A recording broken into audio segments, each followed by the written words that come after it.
Mark June 15th in your calendar for 2025 because this can be a day where we feel a lot of tension and conflict of interest between our desire for authenticity and radical independence versus our desire for emotional security and nurturance. And this can feel very, very stressful. And so in today's video, I'm going to break down why exactly June 15th is so important and how you can utilize this transit actually to your benefit and understand the deeper spiritual lesson that is being shown today.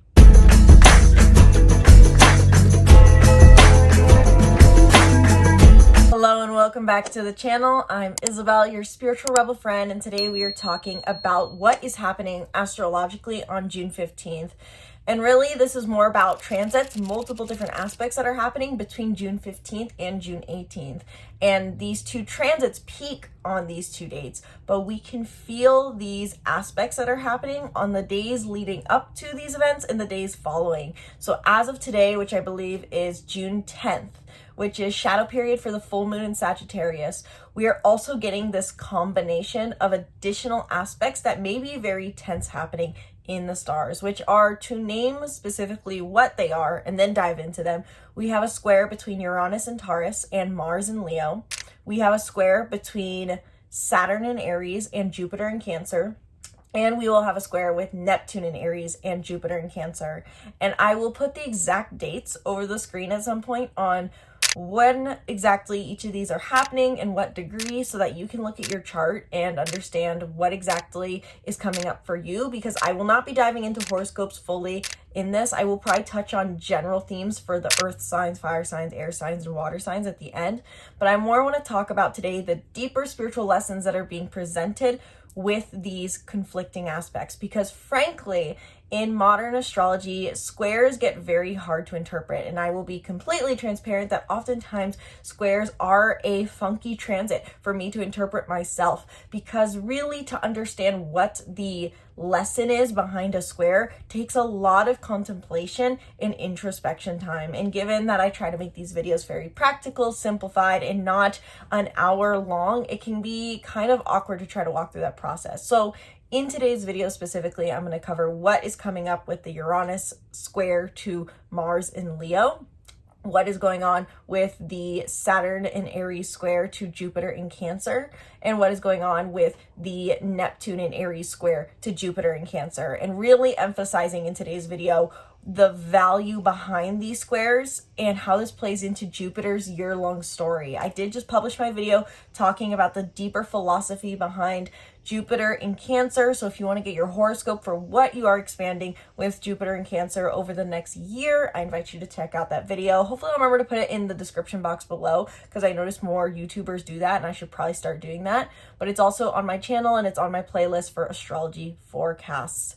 So I do want to spend a good deal of this video talking about the two squares to Jupiter and Cancer, but to get out of the way, so to say, the oddball of the group, I want to talk about the Uranus in Taurus square to Mars in Leo. That is also happening the 15th.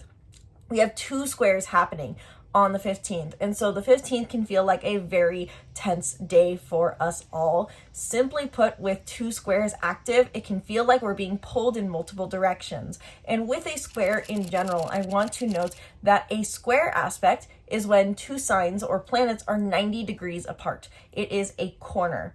Now, I would love for you to take a moment to think about having or imagining two people on a corner. I love actually talking about this because we often think of oppositions as maybe more challenging or conjunctions as stressful, but think of these as two literal people, or think of each planet as a person. And so an opposition is like a standoff, like think of Westerns, and that's a very clear dynamic. Whereas a square is more like, I think of rom-coms where they're standing around the corner from each other or walking away from each other on the street and they both go their separate paths. You can't see one another. And so a square in astrology really represents this inability to see the other side. Two people not wanting to meet in the middle, and they can't see their point of view. In opposition, you can see the point of view. You see it as a mirror reflection of you. Whereas a square means that we are blind. We are blind to the solution, that is, until we decide to meet each other in the middle. And so as I've heard more and more astrologers say recently, squares do push us to act, but specifically by taking action to find the middle point, to find the ultimate win. The only way these two planets on these corners can get along is by meeting in the middle. And that is what astrology is all about. If you're looking at your birth chart, everything is happening on this outer wheel, and there's that center point. That center point is you. And so really every transit, every birth chart placement is about pulling things our way, pulling into our center, because we are the center of our universe, and we need to start moving through life as if we are our own most important person to gain that clarity, to live our purpose, and then become more giving. So kind of with that more spiritual philosophy out of the way, let's go into the data of the first square. So on June 15th, Uranus in Taurus squares Mars in Leo. Uranus has been in Taurus for some time. It has been bringing unexpected change to stability in a certain field of life. So look to your birth chart and look to your sun sign. What is Taurus? What house is Taurus for you? For your sun sign, just count how many signs away Taurus is. For your rising, just look at what house Uranus is or Taurus is in your chart. But overall, Uranus and Taurus is shaking up our stability, and it has been for the last roughly 7 years, I believe, in shaking things up for the sake of innovation.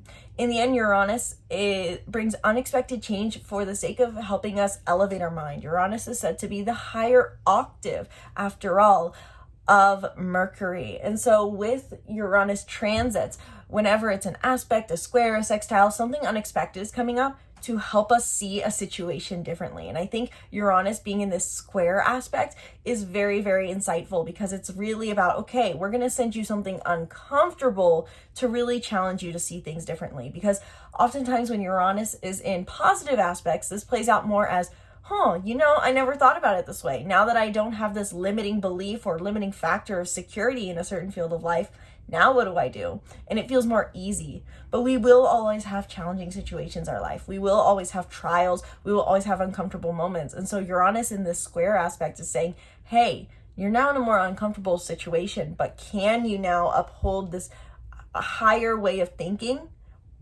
in order to navigate this? And can you see that the only way to navigate this is through taking on this higher perspective? Don't go back to your old patterns, is simply put what Uranus involved in the square is saying. Now, Mars is in Leo. Mars has been in Leo for some time. It was in Leo and entered Leo in November, went retrograde in December, went retrograde back into Cancer, January through February, re-entered Leo, I believe, in April. Yeah, I'm pretty sure April. I want to say April 17th, but I'm not entirely sure on that date. Mars has been through the ringer, and Mars in Leo has been trying to get us to activate our passion-driven action, step out of our comfort zone, take the leaps of faith to be seen and live a life we love that is full of passion, joy, and excitement in a certain field of life. Again, depending on what house Leo is in your chart, will indicate where you've been taking passion-driven action. So what does it mean for Uranus and Taurus to be squaring Mars and Leo? On the 15th, in the days building up, we may have something unexpected happen that shakes up our stability and feels like our desire to take passion-driven action is deteriorated. We may feel like we want to be passionate and playful, and yet something unexpected in our stability realm is pulling our attention. That is kind of what happens with a Mars-Uranus square. It says, this is how Mars naturally wants to be. This is how I want to act. But Uranus throws a curveball to pause that. Now, why exactly does a square happen? I want to remind that when we have a square, this is on the same modality axis. Both Taurus and Leo are fixed signs. And so this is really challenging our fixed mentalities to find harmony between them. Leo is fixed in their ways about passion and kind of seeing themselves in some form. All of us have this as the center of the world, which I did say just a few points ago, to treat ourselves as the center of the world, which also Leo reminds us we should do. But in excess, this can be deteriorating. And Uranus and Taurus energy is also a fixed sign, but they are fixed in their ways about comfort and stability. So we have this fixed fire and this fixed earth that are working together to help us understand what our fixed points of view are and how we can moderate these. Simply put, key takeaway is that on the 15th, of the many things that may be coming up, you may be having some unexpected change, either physical, in your physical reality, or a mentality change that shakes up your stability, your self-worth, and your sense of groundedness. Oftentimes, this can be a financial shakeup for people or a physical shakeup, something in your home, something in your car. That's the kind of idea with Uranus and Taurus. And that's not to be fear-mongering, because a square challenges us to remember to pull our energy back to ourselves and reclaim our power. So something physically unexpected may be coming up, or an unexpected shift in mentality around what you value physically. In the end, it's shaking up your stability, and this may have you question how you take courageous, passionate action. You may feel like you are unable to take as much passion-driven action.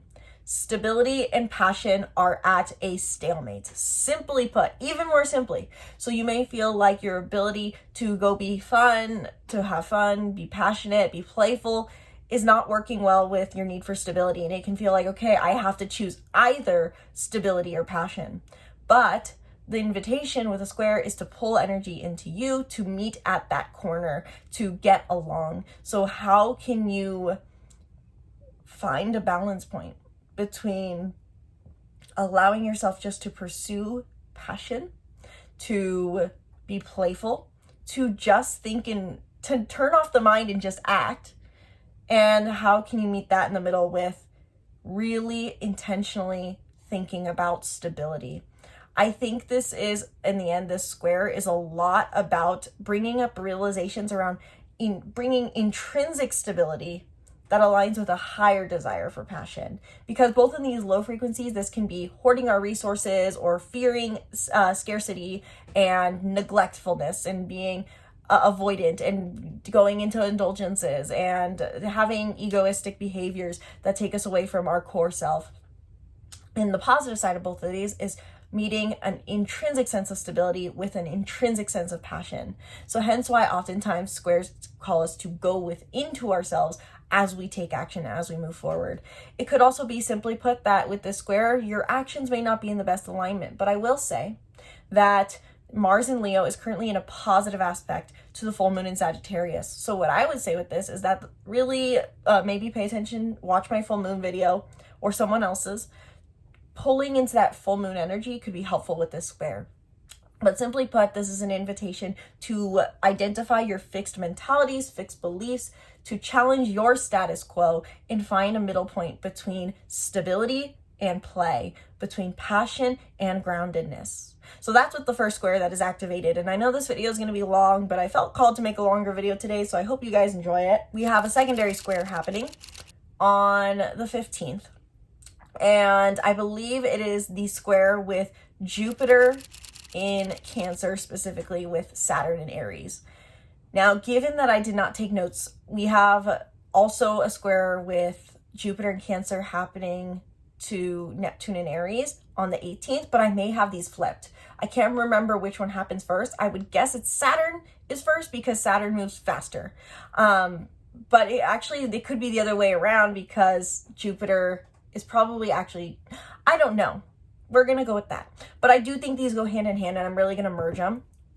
There's another square activated on the 15th between Jupiter in Cancer and Aries energy, Saturn and Neptune in Aries. And this will be active from the 15th and also through to the 18th.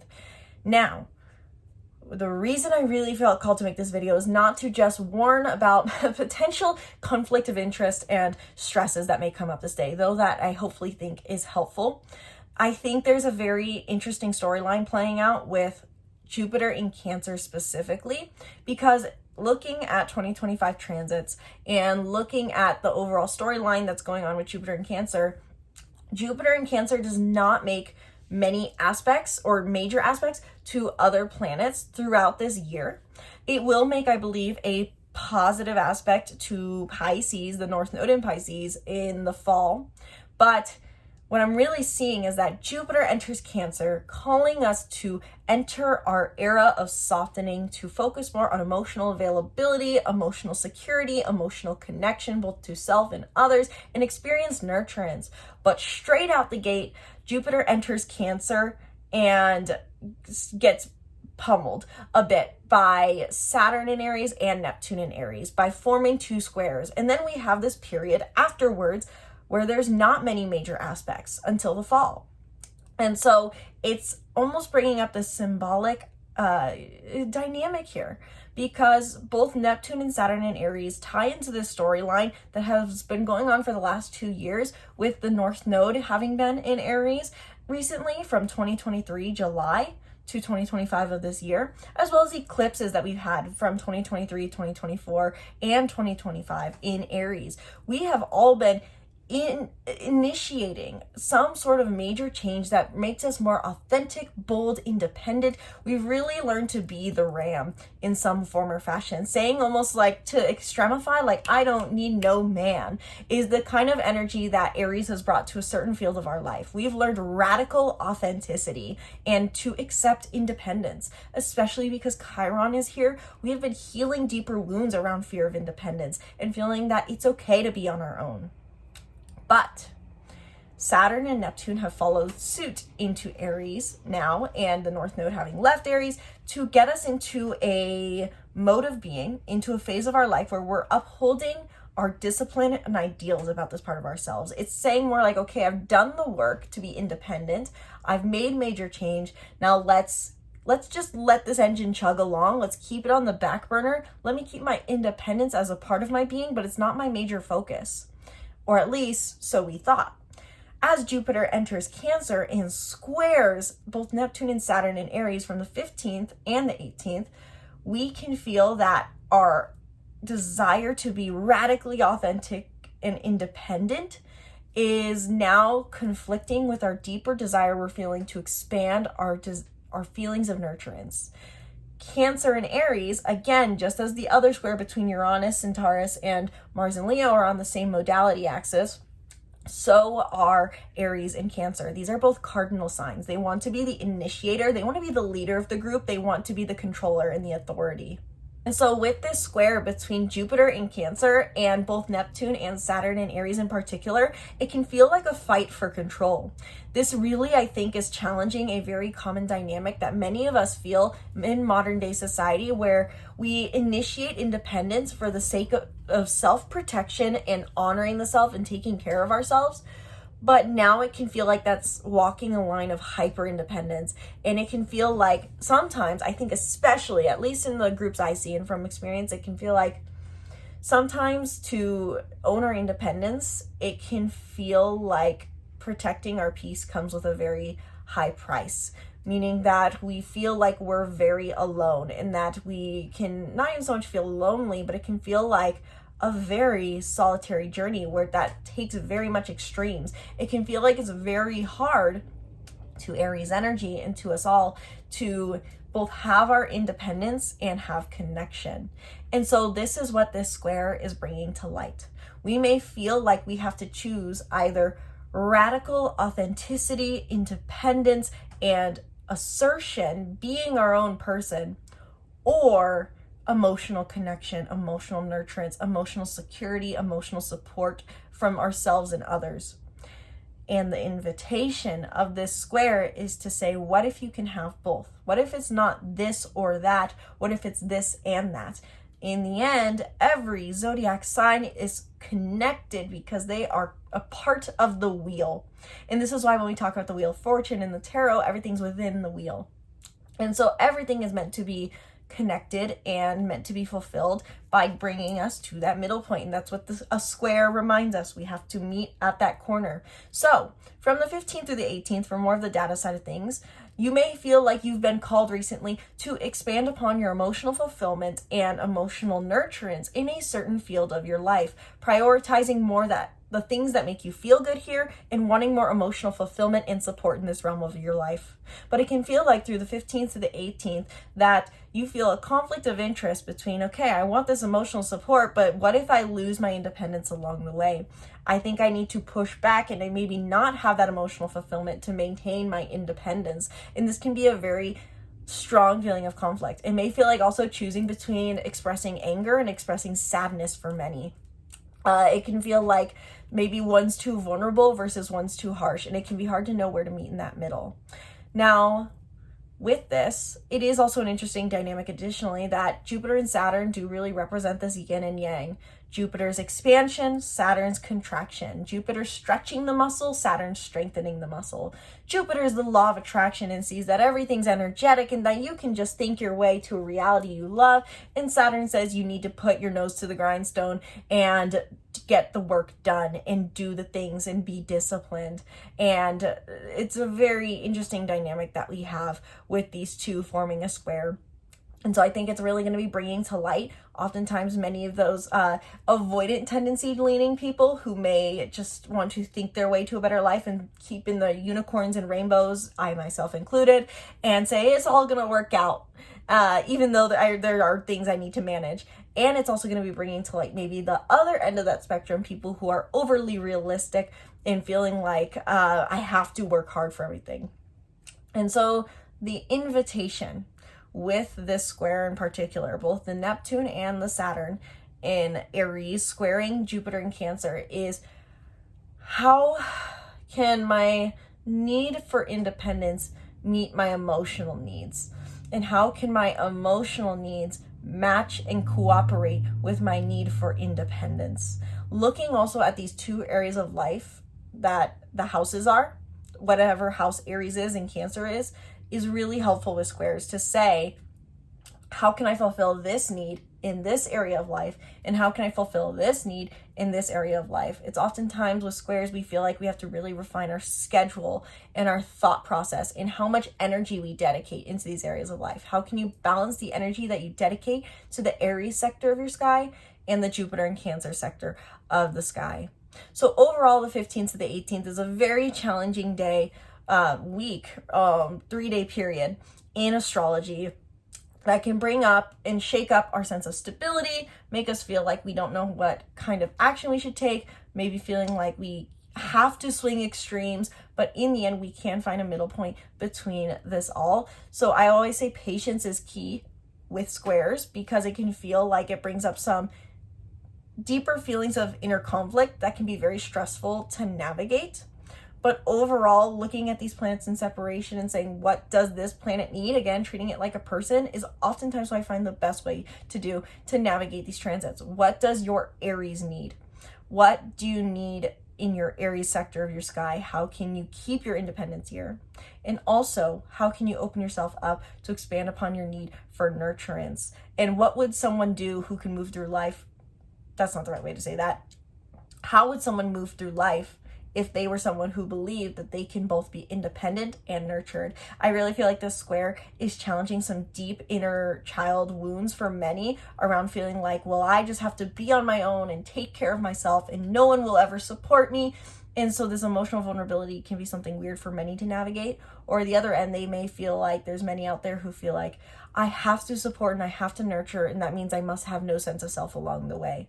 So it's really challenging our extremes and mentality around our desire to be nurtured and our desire to have independence, because in an ideal world, we are meant to have both. And if anything, we can only nurture one another when we have a sense of self to start with and nurture ourselves. So I would love to hear down in the comments below. This is a bit more of a tangent-y video, but I really do hope it was still practical. Are you feeling the effects of these squares? Are you prepared for them? Are you feeling the energies?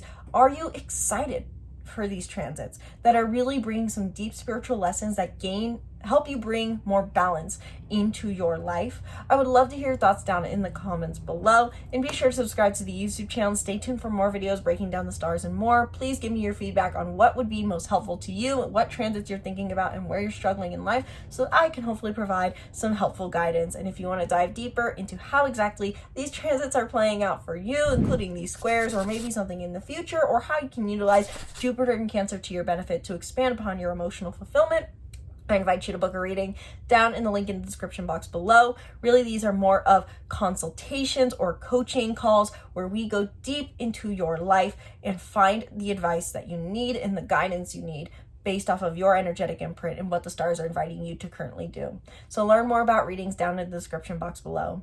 Thank you guys so much for watching this video. I sincerely hope you enjoyed. Once again, my name is Isabel, and from my heart to yours, namaste.